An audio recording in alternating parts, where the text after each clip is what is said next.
Hi, I'm Chris McCoy. Welcome to the Memphis Flyer podcast. Every week we get on here to tell you what's in the paper, what we're talking about this week, what's going on in the city. And today I've got Mr. Frank Murtaugh here, and we're going to talk about football. Frank, thank you so much for joining me. It's great to be here, man. Yeah. Good morning. It's football time. Yeah, despite the 102 degrees outside, we got helmets and pads on. Yeah, I was a band kid in high school, and so we went to band camp, and so it was always like the hottest week of my year, Right. Whatever. So that's what the kids are going through right now. They've got dunk tanks out there at the facility. That's got to be the best part of practice is when you submerge yourself in a bucket of ice right now. I'd be willing to do it, and I'm not a football player. I know. It's like, that sounds really good, actually. So, you did a Q&A with the coach, right? Yeah. Sat down with Ryan Silverfield. Had a really good visit with him.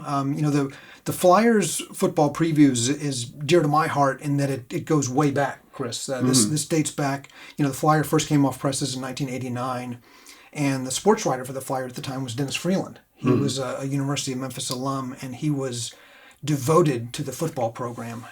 Dennis covered that team when it was not cool to cover Tiger football. He was, year round, but particularly come fall, week to week, you knew who, if there was an injury on the offensive line, you knew if there was intrigue in the coaching staff.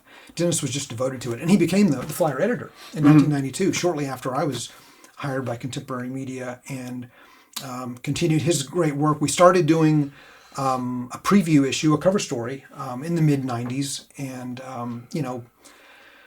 we lost Dennis way too soon in 2002. He died of cancer, and that was the very year that D'Angelo Williams, the greatest Tiger of them all, first took the field. And I'm a firm believer that Dennis Freeland's spirit infused itself into that program somehow, and it has been part of all the success we've seen over the last 2.5 decades. And I started writing the preview in 2004.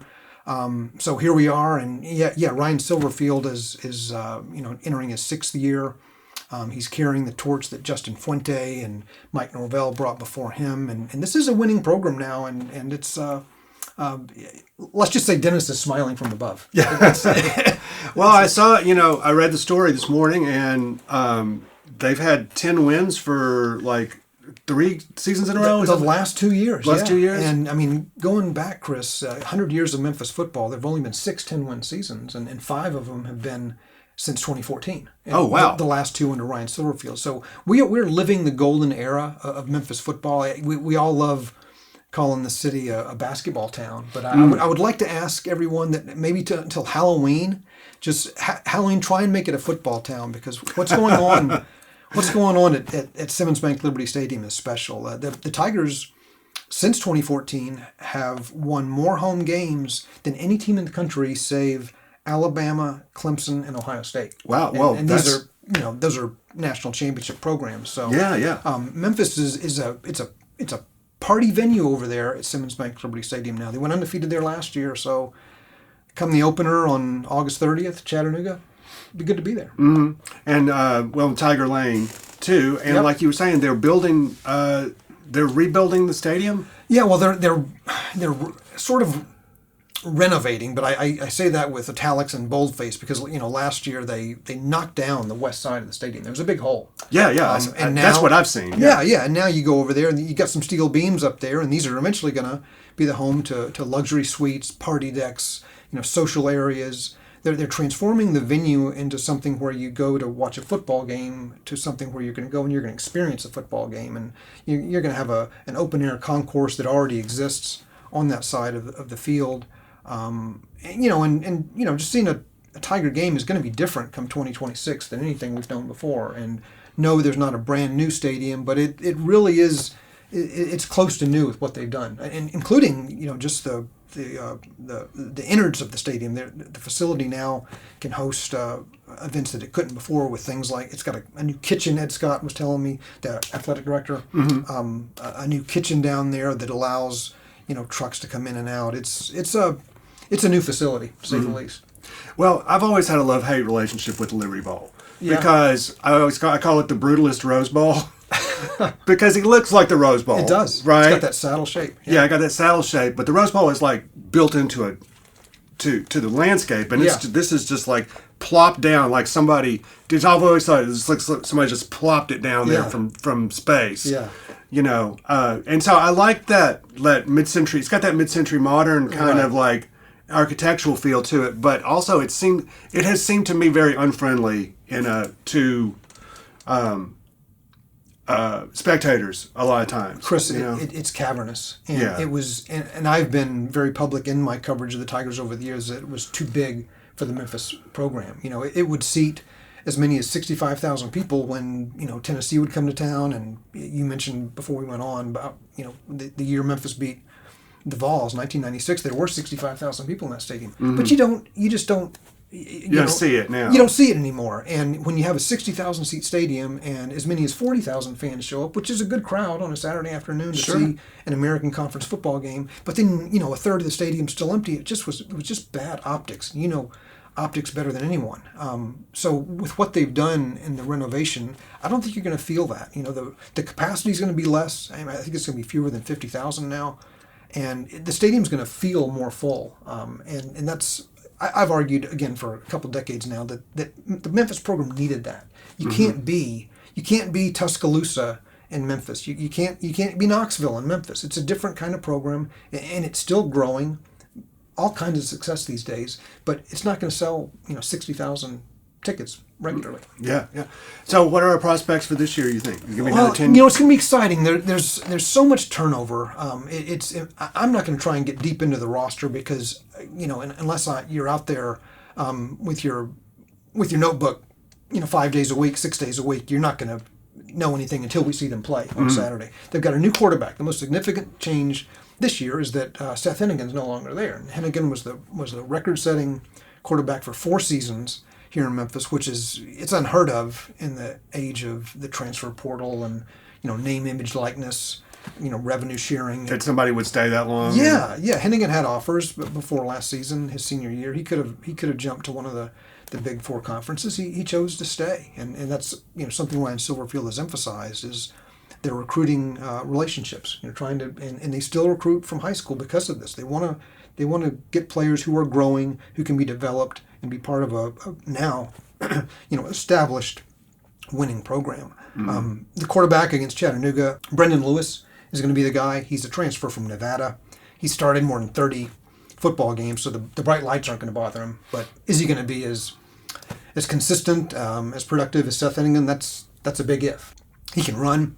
He's a versatile quarterback, different kind of game. So you're going to see somewhat of a different offense, but we'll see. There are a lot of question marks. Yeah. Well, so what happened to Hennigan? Did he go up to the big show? Hennigan, he was on Jacksonville's, or he is on Jacksonville's preseason squad. I'm not sure, he's going to make that roster or not. But yeah, he did all that a young man can do at the college level. Earned his degree. He's just a great kid, a poster boy for the program the last 4 years. But it's going to be hard filling his shoes. Lewis is there. A.J. Hill is a young man. He was the highest ranked recruit Memphis has ever signed. He's a big 6'4", 6'5" quarterback from Georgia. The 5th ranked, I believe, quarterback in his recruiting class. So he's going to be in the mix at that position. But Seth is going to be hard to top. And the 2 10-win seasons. He won 3 bowl games. That's another thing about Memphis is they're winning their postseason games under Silverfield. They've won 4. No other Memphis coach has as many as 3 bowl victories. So just keep on keeping on. Yeah, for sure. Well, while we're talking about, I'm going to spring this on you. While we're talking about stadiums, there's new news about the Grizzly, about the FedEx Forum renovation. Yeah. So they were going to spend $550 million to try and keep the Grizzlies here? Right. Now, I only know what you've read there, and it's been and this was a Daily Memphian story that I saw. It was great reporting by the DM. What was most illuminating to me in that story is the $550 million is measured really over the course of a quarter century if they are able to secure a long-term lease, another long-term lease with the Grizzlies. And that's the aim, that's the intention. I know it has, diehard Grizzlies fans nervous, but it's, this is modern professional sports. There's been no public indication from Robert Pera, the owner, who lives out on the West Coast, that he wants to move the team. But there are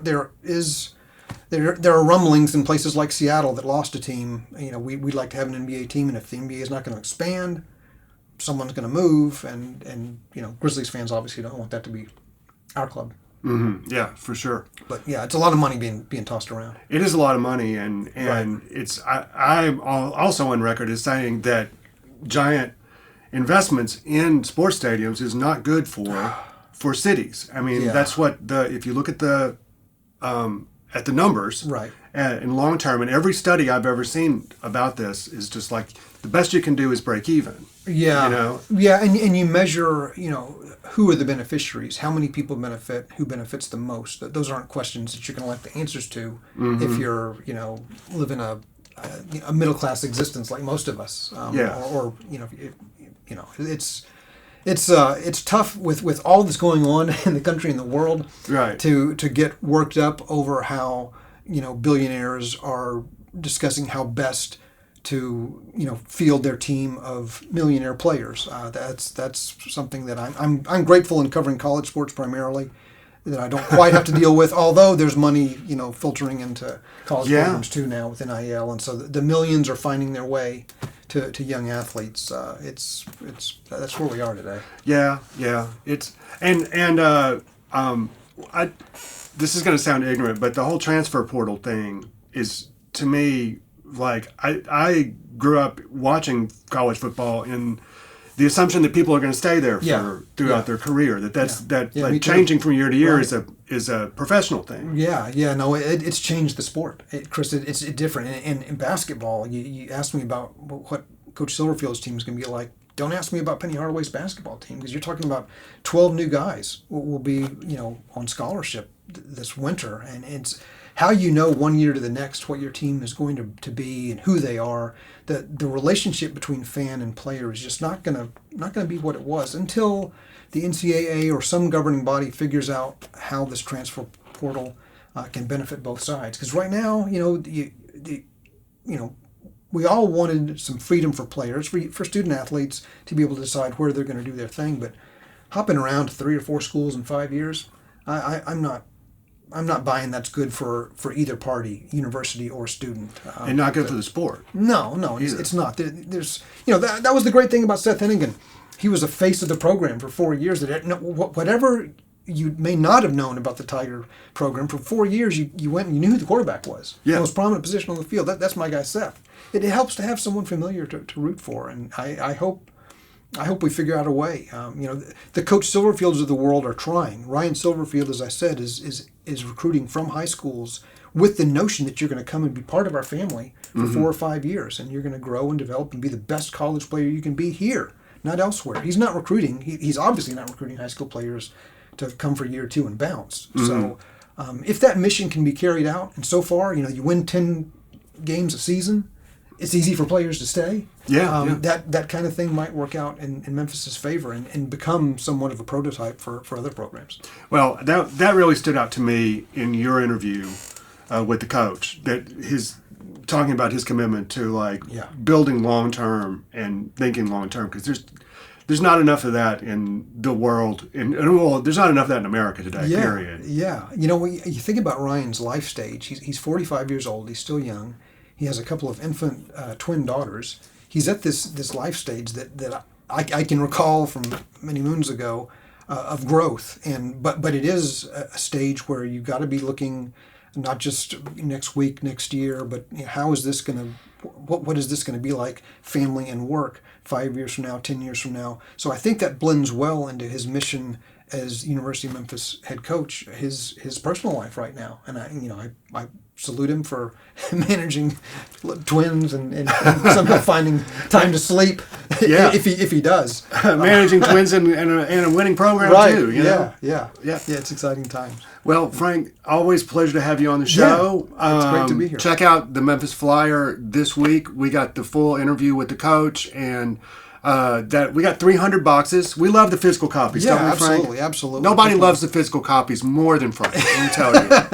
I've got a collection at home. Yeah, me too. I would mention that Arkansas is coming to town, Chris, on September 20th. It's the only home game in the month of September, and Arkansas hasn't been here since 1998. So if you're wondering, should I check out Tiger football for the first time in a while, that's a date you might want to circle and get to the new stadium. So only one home game in the month of September? Yeah, it's odd. They play August 30th. They have a couple of road games. They play September 20th, go back on the road. Then 2 home games in October, 2 home games in November. Wow. But September's an oddity. Yeah, okay. Well, you heard it here. So we will see you next week on the Memphis Flyer podcast. Have a good one.